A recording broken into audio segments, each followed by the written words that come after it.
a takaice a dunkule a cure wannan ziyara da aka kawo ta taya ni murna da jaje da sahu da muka taka irin na annabawa irin na siddiƙai irin na shahidai irin na salihan bayi da sahu da muka taka irin na manya-manyan bayin Allah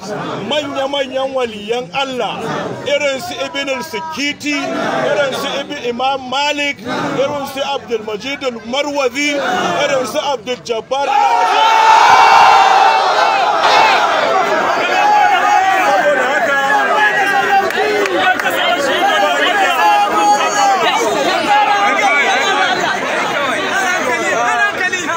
kalmomin duniya sun yi kaɗan na bayyana farin ciki na yadda aka yi kako aka zo a taya ni wannan murna da kuma jaje saboda haka ina godiya kamar yadda aka sani a duk wannan gwagwarmaya da aka ɗauko ta wata 10 tun daga February zuwa yau na yi bincike sosai shi Amirul Wa'izina Dr. Sheikh Abdul Jabbar Nasir Kabara a matsayinsa na wanda ba mala'ika ba kuma annabi ba a bincike na da na sassamo 'yan kurakurai da ya yi to amma na bincika na bankaɗa na tono ban same shi da munafurci wannan abin ya burge ni sai na fuskanci shi abin da yake zuciyarsa shi yake lebansa abin da yake lebansa shi yake zuciyarsa na yi ta bincike in ga akwai munafurci a tare da shi amma wallahi ko da ya zarra ban samu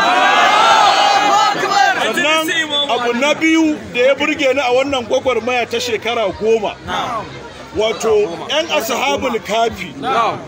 billahi la ilaha illa huwa 'yan halak yadda suka yi haƙuri suka yi juriya su ma wannan jarabta da Allah ya ba su suka jure an ta yunkuri a tunzura su a yi hayaniya Allah cikin ikonsa suka ƙi to 'yan ashabul kafi ina muku godiya wallahi 'yan halak ne ku wallahi 'yan halak ne ku wallahi 'yan halak ne alhamdulillah kamar yadda ni aka sani ni dan dariqatul islamiyya ne amma da ina da lokacin da zan shiga wata kungiya ta musulunci to riyadul janna to amma duk da haka ina muku fatan alheri Allah ya bar zumunci nagode addu'o'in da kuka ta yi su ne Allah ya karba yau ga mu mun shaki iskar yanci kuma billahi allazi la ilaha illa huwa ba kwa bina bashin rantsuwa a gidan kurkuku sau 3 ina mafarki da Abdul billahi allazi nayi mafarki mun tafi masallacin juma'a a sawun gaba yana a daidaita kuma wallahi nayi mafarki ya kawo min ziyara nan fage yadda kuka zo din nan ya same ni a can gidan bayan an yi addu'a na ce a taho nan gidan gado a zo nan ma a yi addu'a wallahi nayi wannan mafarki saboda haka Allah ba azzalimi bane Allah baya bacci baya gengedi duk wannan abun da ake a yi haƙuri saura ƙiris yadda kuka zo ɗin nan bi haƙƙi Muhammadu sallallahu alaihi wasallam za ku dawo tare da Amirul yadda ne mafarkin da insha Allah mafarkin da zai tabbata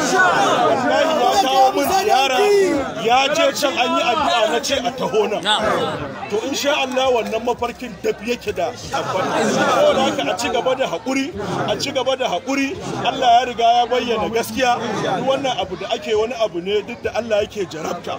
amma insha Allah komai ya wuce dama ni lauyan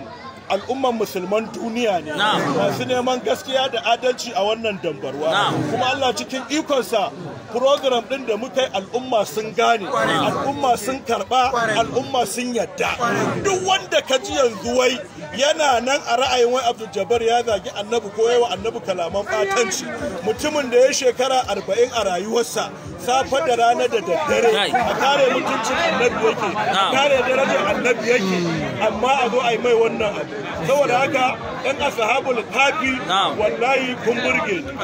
wallahi ɗan halal ne ku, wallahi masu mutunci ne ku, wallahi la ilaha illa huwa. A ci gaba da haɗin kai, dai kuka haɗa kanku to kuma magana da zan yi, mun cika wa mutane baki cewa ku 'yan ashabul kafi kuna da yawa, kun kai miliyan 1.5. Ana ƙuri'ar zaɓe a tsaya da Allah. Duk wanda ya san bai rijistar zaɓe bai je yanzu harkar ta koma da siyasa ake cin mutunci, saboda haka dole ku shigo a shiga siyasa, dole a shigo a zaɓi mutumin da zai wa mutane adalci. Abin da ya kamata ku yi yanzu kenan, waɗanda ba su da rijista su je su yi. Wannan yawan da muka gaya wa duniya kuna da shi in 2023 ta zo a gani a ƙasa.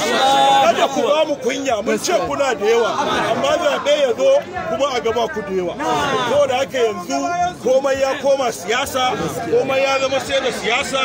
A je a yi rijista, a je a yi rijista, a je a yi rijista. Kuma abinda na faɗa ba mani na faɗa ba, BBC ce ta faɗa. Ta ce Malam Abdul Jabbar yana da magoya baya sun fi miliyan 1 a iya jihar Kano. Saboda haka a ci gaba da kokari, a ci gaba da abubuwa kamar yadda na faɗa. Da zan shiga ƙungiyar addinin musulunci, riyadul janna zan shiga, saboda tsarin naku ya burge ni, yadda kuka yi haƙuri, kuka yi juriya, a sannu a hankali, kullum addu'a kuke yi, ba rigima, ba zagi, ba ta da shekarar wuya. To wannan sai dai a ce alhamdulillah, alhamdulillah, alhamdulillah. Kuma program kamar yadda aka ji hira da na da Fuad shekaran jiya,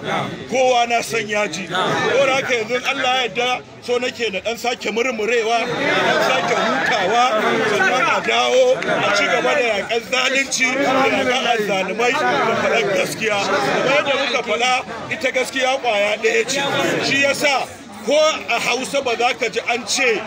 gaskiyoyi ba, sai dai ka ji an ce ƙarerai. Saboda haka ina godiya, ina godiya, ina godiya. Da sirrin Fatiha. Bismillahirrahmanirrahim. Alhamdulillahi rabbil alamin. Arrahmanirrahim. Maliki yawmiddin. Iyyaka na'budu wa iyyaka nasta'in. Ihdinas siratal